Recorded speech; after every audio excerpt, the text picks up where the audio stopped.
சித்திர மாதத்தில சிறந்த நல்ல பௌர்ணமியில் அதிகால 5 மணிக்கு ஆத்துக்குள்ள தான் இறங்கி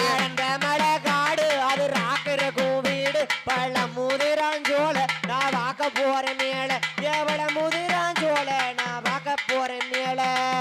ஆத்துக்குள்ள அவர் இறங்க 1000 பேர் கையெடுக்க ஆத்துக்குள்ள அவர் இறங்க 1000 பேர் கையெடுக்க கோவிந்தா கோவிந்தா என்று கோடி சனம் கும்பிடவே அந்த மழை காடு அது ராக்கிருக்கும் வீடு பள்ள முதிராஞ்சோல நான் வாக்க போறேன் மேல அந்த பள்ள முதிராஞ்சோல நான் வாக்க போறேன் மேல வைகையில அவர் இறங்க வந்த சனம் தான் துதிக்க வைகையில அவர் இறங்க வந்த சனம் தான் துதிக்க கோடான கோடி மக்கள் கும்பிட்டு மேதான் வணங்க அந்த மழை காடு அது ராக்கிருக்கும் வீடு பள்ள முதிராஞ்சோல நான் வாக்க போறேன் மேல எவள முதிராஞ்சோல நான் வாக்க போறேன் மேல அடந்த மழை காடு அது ராக்கு இருக்கிற வீடு பழம் மோதிரும் சோழ நாம்